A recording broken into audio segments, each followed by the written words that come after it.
मात्र ये एक चीज़ अगर आपने पानी में भिगोकर खा ली तो यकीन मानिए आपके शरीर में कैल्शियम की कमी नहीं होगी, आयरन की कमी नहीं होगी, किडनी आपकी बिल्कुल मजबूत रहेगी, लीवर मजबूत रहेगा, आंतें आपकी बेहतर तरीके से काम करेंगी, आप डायबिटीज़ से बचे रह सकते हैं। इसके अलावा भी आपको बहुत सारे लाभ मिलेंगे। आप सोच रहे होंगे ऐसी कौन सी चीज़ है? चलिए आपको बताते हैं डिटेल में कि ऐसी कौन सी चीज़ है जिसे आपने भिगोकर इस्तेमाल करना है। यकीन मानिए शरीर के लिए किसी वरदान से कम नहीं है। उम्मीद करती हूँ आज की जानकारी आपको पसंद आएगी। जानकारी अच्छी लगे तो इसे लाइक करना, शेयर करना सभी के साथ में बिल्कुल मत भूलिएगा। Hello everyone, welcome back. मैं आपकी होस्ट एंड दोस्त मधु आज की इस वीडियो में आप सभी का बहुत बहुत स्वागत करती हूँ। आपने देखा होगा पिछले कुछ समय में काफ़ी ज़्यादा लोकप्रिय हो गए हैं मिलेट्स, यानी कि मोटे अनाज। अगर आप इनका इस्तेमाल करते हैं तो ये आपके शरीर को लाभ देते हैं। यहाँ तक कि हमारे माननीय प्रधानमंत्री जी भी कहते हैं, कई बार अपने भाषण में उन्होंने बोला है कि अगर हम जो है मोटे अनाज खाते हैं, मिलेट्स का इस्तेमाल करते हैं तो ये हमें निरोगी बनाने में काफ़ी मदद करते हैं। इसके अलावा इससे किसानों को भी काफ़ी फायदा मिलता है। रीज़न है इन्हें उगाने के लिए कम पानी की ज़रूरत पड़ती है, जिसकी वजह से हर किसान को इसे उगाने में आसानी भी रहती है और साथ में कम पानी यूज़ होने की वजह से हर जगह पर इसे उगाया जा सकता है। तो आप भी अपनी डाइट में मिलेट्स को इंक्लूड करें। लेकिन वैसे तो हमारे आसपास काफ़ी सारे मिलेट्स अवेलेबल हैं, जैसे कि हम बाजरे का इस्तेमाल कर सकते हैं, कंगनी का इस्तेमाल कर सकते हैं, कोदो का इस्तेमाल कर सकते हैं, लेकिन कोदो को इसमें सबसे ऊपर रखा गया है। आज हम उन्हीं के बारे में बात कर रहे हैं। अगर आप कोदो मिलेट्स को अपनी डाइट में इंक्लूड करते हैं तो ये आपके शरीर के लिए बहुत ही ज़्यादा लाभदायक है। आप यूँ कह सकते हैं अपने शरीर की संजीवनी बूटी इसे कह सकते हैं अगर आप इसका इस्तेमाल करते हैं। इसे कोदो, कोदरा और हरका के नाम से भी जाना जाता है और भी इसके कई सारे नाम हैं, जिसके नाम की जो लिस्ट है वो आप यहाँ स्क्रीन पर देख सकते हैं।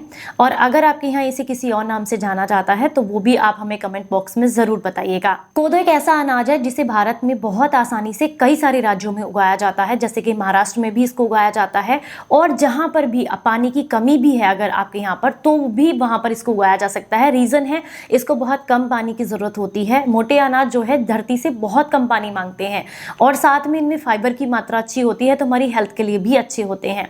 इसके पौधे की अगर हम बात करें तो उसका पौधा कुछ कुछ देखने में धान के जैसा होता है।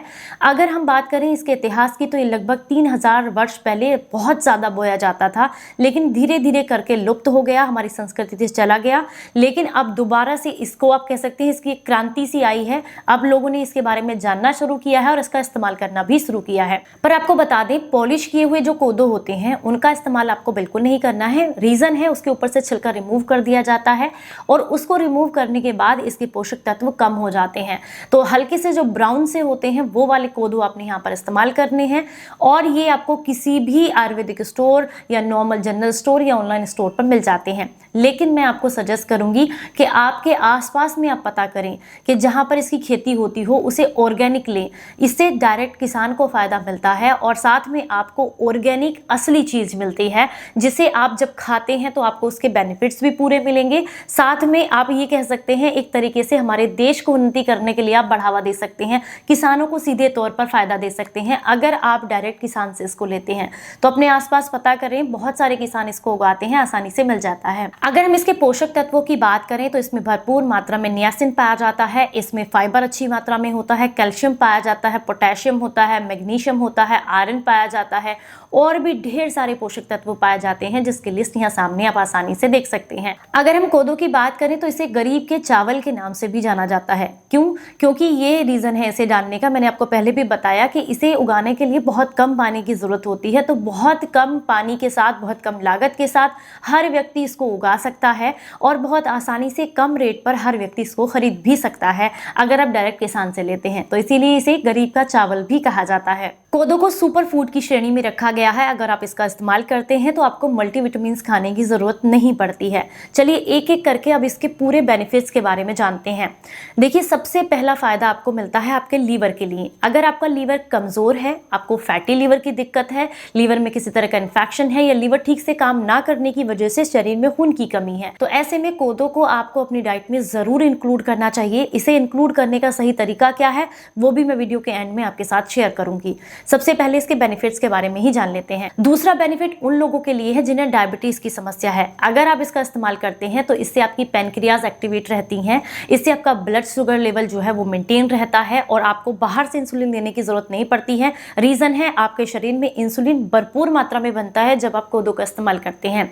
इसके अलावा अगला बेनिफिट है किडनी के लिए। अगर किडनी में कोई इंफेक्शन है, सूजन है या फिर किडनी को डिटॉक्स भी करना चाह रहे हैं तो ऐसे में भी कोदो का इस्तेमाल करना आपके शरीर के लिए काफी फायदेमंद है, क्योंकि इसमें फाइबर की अच्छी मात्रा होती है। इसीलिए शरीर में जमा गंदगी और पुरानी कब्ज को खत्म करने के लिए, आपकी गट हेल्थ को सुधारने के लिए, आंतों को मजबूत करने के लिए भी कोदो काफी बेनिफिट्स देता है।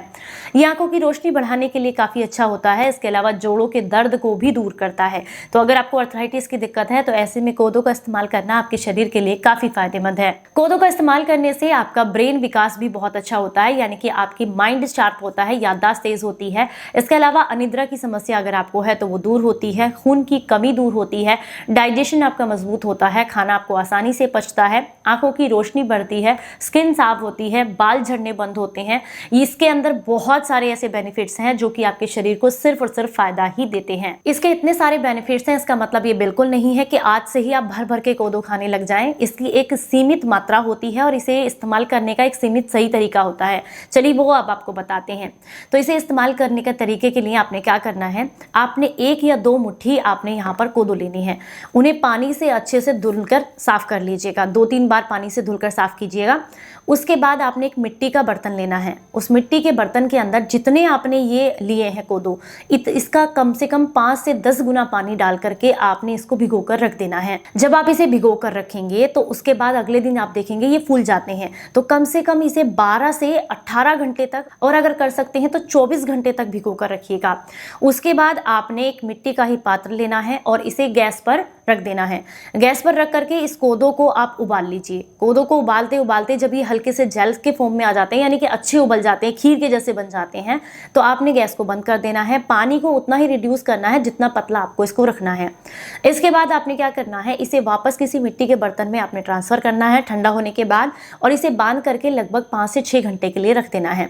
इसके बाद आप इसका इस्तेमाल करना शुरू कर सकते हैं। आप कहेंगे बहुत लंबा प्रोसेस है भाई, लेकिन ये बहुत लंबा नहीं लगता है। जब आपको इसको इस्तेमाल करना हो तो आप इसे जो है मिट्टी के बर्तन में बनाकर रख लीजिए। हफ्ते भर के लिए आप इसको इस्तेमाल कर सकते हैं। यानी कि इस तरीके से बनी हुई जो अमली होती है कोदो की, इसे आप लगातार हफ्ते में 3 बार तक खा सकते हैं और इसी का इस्तेमाल कर सकते हैं। बहुत ज़्यादा मतलब अब खराब नहीं होती है जल्दी से अगर मिट्टी के पात्र में आप इसको रखते हैं, और ये जब फर्मेंट होती जाएगी उतनी ही बेनिफिट्स आपको देती जाएगी। तो एक बार सोख करके अगर आपने रखा है तो एक दिन के अंतर से ये लगातार 3 दिन तक आप अपनी डाइट में इंक्लूड कीजिए। उसके बाद पूरी अपनी जो भी नॉर्मल डाइट लेते हैं उस पर आप रहिएगा।